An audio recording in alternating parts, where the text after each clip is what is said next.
Bueno, está un poquito más de una semana de las elecciones nacionales del 26 y obviamente que muchos nos preguntamos, la gente se pregunta también, ¿qué vamos a elegir? ¿Qué se renueva? Sí. ¿Cuántos senadores se renueva? ¿Cuántos diputados? Si es la mitad, es un tercio. ¿Cuántos senadores renueva Chaco? Si renueva o no renueva. ¿Cuántos diputados? ¿Cuántos diputados renueva Corrientes? Si renueva senadores. En fin, hay un montón de cuestiones a tener en cuenta. Recordemos que los senadores están en su mandato 6 años Seis y los años. diputados nacionales 4 años. Cuatro. Por eso que por allí hay algunas cuestiones, algunas provincias que eligen senadores y otras tantos que no eligen senadores este año. Estamos ya en comunicación con Cristian Sol Moirago, quien es politólogo de estudios de opinión pública y comunicación política. Lo vamos a saludar desde Norte Grande. Cristian, ¿qué tal? ¿Cómo te va? Buenas noches. Florencia y Miguel, te saludamos. Buenas noches. Buenas noches, Miguel, Florencia, ¿cómo están ustedes? Todo bien, Cristian. Bueno, contanos un poco qué se renueva este año en el Congreso de la Nación. Sí, este año son elecciones legislativas, lo que se conoce como elecciones de medio término, que se elige la mitad de la Cámara de Diputados, o sea, que en todas las provincias va a haber elección a diputados, y un tercio de la Cámara de Senadores. En este caso, al ser un tercio, solo 6 provincias van a elegir senadores, que como todos sabemos, son 3 representantes por provincia, 2 por el que gana la elección y 1 por la primer minoría. En el caso, como ejemplo del Chaco, Chaco va a elegir tanto diputados, también va a elegir 3 senadores. Aquel que se alce con el triunfo en la elección del 26 de octubre se va a llevar 2 escaños en el Senado y el que sale en segundo término va a ser el representante de la oposición. En cuanto a la elección de diputados, la conformación o cuántos diputados gane cada frente político, Cristian, para diputados es por el sistema DON. Sí, así es por el sistema DON. Viste que se discute, Miguel, mucho con respecto a la lista sábana, digamos, ¿no? En realidad para las provincias del interior profundo del país no existe tal lista sábana porque los representantes que van a ser electos van a estar en una lista de 3 o 4 lugares, digamos, ¿no? Lo que se conoce como lista sábana más que nada son para las provincias más grandes, particularmente para la provincia de Buenos Aires, que en esta oportunidad elige 35 diputados. 35, claro. O sea, ahí sí es una lista sábana, o la Ciudad de Buenos Aires que va a terminar eligiendo 13 diputados en lo que viene en la elección del 26. Igualmente nos vamos a encontrar con un escenario distinto cuando vayamos a votar, Cristian, por la boleta única de papel, va a ser totalmente distinto. Sí, totalmente distinto, quizás haga cierto nivel de confusión. Nosotros que hacemos estudio de opinión pública, hacemos encuestas, no estamos anoticiando de esa confusión que está teniendo el electorado. Hay gran parte del electorado que todavía no tiene idea cómo se va a votar. Nosotros hacemos una simulación de voto y no están entendiendo debido a que cada provincia también tiene su particularidad a la hora de votar, digamos, ¿no? La provincia de Misiones tiene ley de lemas, la provincia de Corrientes que tuvo elección hace poco, colectoras, etcétera, digamos, ¿no? Esto va a ser un sistema totalmente distinto, que lo novedoso, Miguel, es que pone un plano de igualdad a todos los espacios políticos. Cristian, ¿crees que esto va a ser más rápido para los resultados, la boleta única? Yo creo que va a ser más rápido, inclusive más transparente a la hora, en el proceso del día domingo de las elecciones, porque no va a haber denuncia de falta de boleta, no va a haber denuncia de boleteo, no va a haber todo ese circo o cotillón electoral que siempre estamos acostumbrados a vivir. En este caso va a ser muy simple, el elector se va a acercar a la mesa de votación, el presidente de mesa le va a dar una hoja, ¿sí? Una hoja donde va a estar toda la oferta electoral, va a ir a un biombo, y detrás de ese biombo va a tener que marcar la propuesta que más le atrae, ¿no? En el caso del Chaco, va a tener que hacer 2 cruces, una para marcar la lista de senadores y la otra para marcar la lista de diputados. En las otras provincias que eligen solamente diputados, va a tener que marcar una sola opción. Dobla esa hoja y la inserta en la urna. Va a ser muy sencillo pero me parece sí que hasta que el elector empiece a empaparse de la cuestión electoral, una vez que suceda eso, me parece que Argentina va a dar un salto de calidad a la hora de votar, por lo menos en las contiendas nacionales. Hay que ver después qué sucede con cada una de las provincias. Como decía, cada una de las provincias es un mundo distinto a la hora de votar. Totalmente, Cristian. Por allí se dice, venimos de elecciones provinciales, ¿no es cierto?, donde el común denominador prácticamente fue la baja de votantes, de personas que fueron a votar. Y por allí se dice que puede ser también un motivo para que vayan poca gente a votar en las elecciones 26, el tema de este cambio de votación, de sistema de votación. Digo porque la gente no entiende o tiene un poco de miedo y demás. Ustedes que por allí hacen encuestas, ¿qué pueden decirnos o qué nos puede decir? No. Si la gente no va a votar el día 26 de octubre es porque hay una apatía con respecto a la oferta electoral. No quiere ir a votar porque no le está interesando ninguno de los candidatos, ninguno de los espacios. No creo que sea por el nuevo sistema de votación. Y por lo general también, Miguel, en estas elecciones medio determinó, el elector es como que está un poco más distendido y se arriesga a votar otra propuesta. O sea, no es lo mismo que una elección ejecutiva. Inclusive el porcentaje de asistencia es menor que una ejecutiva, así que esperamos que si bien va a ir gente a votar, va a ser menor la cantidad que nosotros vimos en la elección presidencial del 2023. Nosotros vimos la elección del Chaco con poco porcentaje de votación, la elección de Misiones con poco porcentaje de votación, pero vimos la elección de Corrientes, que fue una elección ejecutiva, con alto porcentaje de votación, digamos, ¿no? Eso tenemos que marcar bien la diferencia de que son los procesos de votación ejecutivo, de elecciones ejecutivas, de lo que son en medio términos o legislativos. Exactamente. Las provincias más chicas son las que eligen menos diputados, ¿no es cierto, Cristian? Así es, hay provincias que eligen 2 diputados, hay provincias que eligen 3 diputados, por ejemplo el caso de Misiones, el caso de Corrientes, solamente 3 representantes para el Congreso, y como decía hoy, hay provincias como la provincia de Buenos Aires que va a elegir 35 diputados. Claro. O sea, si bien los senadores, existen 3 senadores por cada una de las provincias, y la ciudad de Buenos Aires, la cantidad de diputados lo determina la cantidad de electores, ¿sí? Por eso la provincia de Buenos Aires tiene un número considerable con respecto a la otra provincia. Totalmente. ¿Y qué avisoran para después de diciembre en el Congreso, Cristian? ¿Qué dicen los números, los fríos números? No, hay que ver cómo se conforman los bloques parlamentarios. Depende mucho del resultado electoral, si al gobierno le va bien. También empieza a incursionar un nuevo espacio que es Provincias Unidas, que hoy presentaron en Buenos Aires con varios gobernadores las propuestas tanto de provincia como de capital federal de la ciudad de Buenos Aires. Hay que ver cómo se conforman esos bloques, ¿no? Porque vos tenés bloques totalmente opositores al gobierno nacional, que eso lo sabemos, que va a ser Fuerza Patria, o sea, lo que es conocido como el kirchnerismo, y lo que es todo el sector de izquierda. Y hay que ver cómo se comporta este nuevo grupo, si se conforma un bloque parlamentario, y si es una oposición constructiva, si son aliados al gobierno nacional en determinados temas. Y lo más importante, Miguel, es tenemos que ver con cuántos diputados y senadores queda el gobierno nacional. Javier Milei, con cuántos diputados y senadores se va a quedar a partir del 10 de diciembre, porque nosotros entendemos para realizar grandes transformaciones, uno tiene que construir mayoría para que esas transformaciones se logren de manera concreta. Con pocos diputados, con pocos senadores, y las transformaciones nunca van a suceder. Pero para eso también necesita un buen nivel de consenso, digamos, ¿no? No solamente tener lo propio, sino tratar de convencer al otro que te acompañe en esa transformación que uno está buscando.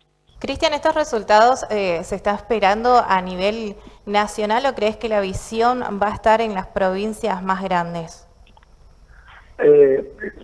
Siempre el foco está puesto en la provincia de Buenos Aires, teniendo en cuenta el antecedente del 7 de septiembre, que ganó Fuerza Patria, ganó Axel Kicillof con una instancia considerable con respecto a La Libertad Avanza, y la provincia de Córdoba, la ciudad de Buenos Aires. Esas son las provincias que siempre en todos los medios de comunicación salen los resultados. Pero lo importante, Florencia, es cómo se va a terminar constituyendo tanto la Cámara de Senadores como la Cámara de Diputados. ¿Cuánto le va a faltar al gobierno de la Libertad Avanza para alcanzar el quórum? ¿Sí? Entendiendo que hoy tiene una treintena de diputados solamente y que para aprobar alguna ley importante tiene que recurrir a niveles de consenso o convencer a otros legisladores que acompañen esa propuesta. Fíjate vos que en el año 2024 esa práctica de construcción de consenso dio resultados. El gobierno pudo sacar leyes muy importantes para su administración. Sin embargo, en este año, en el 2025, le costó, no pudo, no quiso generar esos niveles de consenso y por eso salieron muchas leyes que después el presidente la terminó vetando. Entonces, el veto no es saludable en el sentido de que se visualiza una debilidad parlamentaria del gobierno. Lo que tiene que intentar el gobierno de Javier Milei es ensanchar esa construcción de consenso para tener la cantidad de diputados y senadores necesarios para avanzar en las transformaciones que él cree que necesita el país. Cristian, cuando el elector de provincia va a votar, el chaqueño en este caso, vota pensando en sus candidatos, en sus partidos locales, en sus candidatos propios, o tiene una visión un poco más general pensando en el Congreso de la Nación, por ejemplo? Primero es una elección nacional, ¿sí? En segundo término, Miguel, la mayoría de los candidatos que están en la nómina, salvo excepciones, son candidatos desconocidos para la mayoría de los electores, ¿sí? Los que encabezan en cada una de las provincias las listas de diputados son gente poca conocida, en la mayoría de los casos. Lo que invita a que ese elector va a terminar votando por la marca partidaria, ¿no? El elector que está cerca del gobierno nacional va a votar a la Libertad Avanza. El elector opositor al gobierno nacional va a elegir una opción opositora, entre las cuales está Fuerza Patria, o puede ser Provincias Unidas, que en cada una de las provincias tiene una marca distinta, o puede ser otro sector. Como dije, salvo excepciones, por ejemplo, en la provincia del Chaco, en donde tenemos a un candidato que realmente es conocido por todos los chaqueños, entonces ahí lo que va a primar es la figura del dirigente. Claro, ¿sí? claro. ¿Y cómo caen las candidaturas testimoniales, Cristian, en la gente? La gente se enoja, depende de la provincia, hay provincias que rechazan más que otras, pero es tan efímero esto, Miguel, que en una semana ya la gente se va a olvidar de lo que es testimonial y de lo que no es testimonial. Como decía, la gente está muy alejada todavía de esta elección a medio término. No hay mucho clima de campaña en muchas provincias. Recién ahora la gente está pensando en votar más que nada por el nuevo sistema que por los actores, por los candidatos. Por eso, yo creo que todo lo que viene de los testimonios... Fíjate, hubo candidatos testimoniales en la provincia de Buenos Aires, ¿sí? Los intendentes encabezaban muchas de las nóminas a concejales en cada una de sus partidos. Y hoy no se habla más de eso. Entonces, el hecho de la testimonialidad es para la discusión política de un grupo reducido que sabe y habla de política. El resto de la gente pasa muy por el costado de este tipo de cuestiones. Cristian, lo que por ahí sucede en estos casos es que la gente no conoce al candidato, sino a la figura que representa el candidato. Entonces, va a partir de ello. Pero con esta boleta única, ¿no crees que también puede llegar a ser un triple choice? Triple choice, es decir, en el sentido en el que la gente va y va a elegir como a contar a ver qué sucede, no elegir a un candidato de realmente un partido o llevarse por un partido político, ¿no? La gente no conoce mucho a los candidatos que están por diputados y senadores. Exactamente, la gente va a ir a votar por la marca partidaria en su mayoría. En su mayoría, lo que nosotros estamos observando, porque cuando nosotros probamos o medimos niveles de imagen, vemos que la mayoría de los candidatos tienen un alto nivel de desconocimiento. La gente no vota, la gente que no conoce. Sí. Pero cuando vemos y medimos por sello partidario, la gente sí se involucra mucho más y participa a la hora de realizarle la entrevista en una encuesta. ¿sí? Está a favor o en contra del gobierno de Milei, está a favor o en contra del kirchnerismo, va a votar a Fuerza Patria o va a votar a La Libertad Avanza. Ahí sí toman partido. Ahora, cuando nosotros empezamos a hacer preguntas con respecto a la oferta de candidatos, Sí. ahí se nubla el elector porque realmente no conoce a nadie.